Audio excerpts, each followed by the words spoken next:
Assalamu alaikum warahmatullahi wabarakatuh.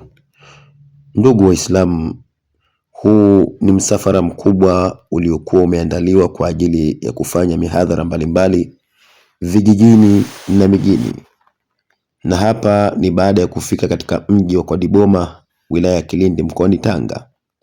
Waumini wa huko walifurahi sana kwa kuona matangazo yakipita mtaani na kuwaita kwa ajili ya kusikiliza maneno ya Mungu. Kwa hakika watu wengi walijitokeza kwa wingi. Mshikamano ulikuwa mkubwa. Maneno ya Mwenyezi Mungu yalitolewa na wahadhiri mbalimbali. Ustadhi Jash Jafar Kimweri, Sheikh Ibrahimu Mkongo, Alhabibu Sheikh Hussein Ngaokola na wengineo wengi. Watu wa mji huu wamekaa kwa muda mrefu bila kuona muhadhara wa nje kiasi hiki. Mikutano ya wasiokuwa Waislamu ndio imekuwa katika maeneo haya mara kwa mara.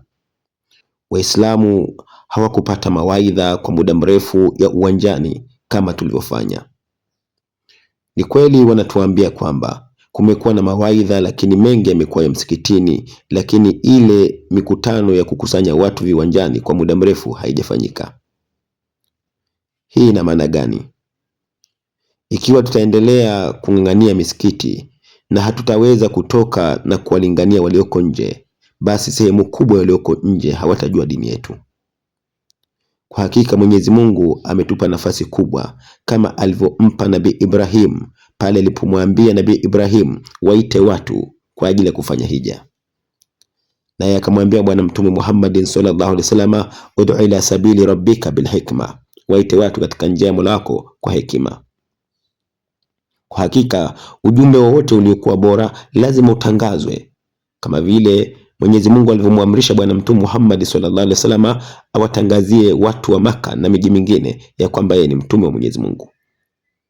Endapo tutaendelea kushika mfumo ule ule aliofanya Nabii Ibrahim, baba wa imani, Mtume Muhammad sallallahu alaihi wasallam na manabii wengine, kama alivyofanya Nabii Nuhu alipomwambia Allah, Rabbi inni da'autu qaumi laila wa nahara, nimewalingania usiku na mchana, hivyo tutafikia daraja kubwa la mafanikio.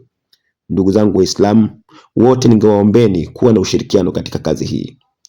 Kwa hakika kazi hii ni kazi ngumu.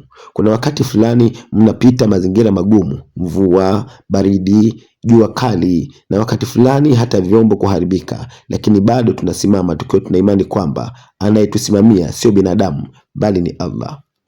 Kwa hakika ndugu zangu Waislamu, kama tulivyoambiwa na Allah ndani ya Qur'an, wa atasimu bihablillahi jamia, basi kuna lazima kila Muislamu kushikamana na Muislamu mwenzake kwa ajili ya kufikisha kazi hii mbele.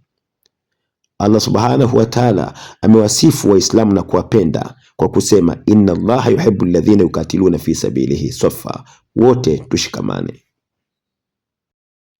Tazama watoto hawa, vijana wa kiume na wa kike, wazee na watu wazima, wamejitokeza kwa ajili ya kusikiliza maneno ya Mungu. Kazi inayofanyika si kazi ndogo, lakini hawawezi kuiona kazi hii isipokuwa waliokuwa watu wema. Kwa yakini mji umechangamka, hakuna aliyebaki nyumbani. Watu wote wamekuja kuhudhuria kusikiliza Allah anasemaje, Mtume Muhammad anasemaje. Ndugu zangu Waislamu, popote mlipo duniani, hii kazi ni ya kuungwa mkono. Kila anayeona uchungu wa dini hii, anayeona umuhimu wa dini hii, ni lazima asimame pamoja nasi. Aone kwamba kama vile waliokuwa waovu wanaposimama pamoja na kushambulia dini hii, basi nasi ni lazima tusimame kwa pamoja kuupeleka mbele Uislamu.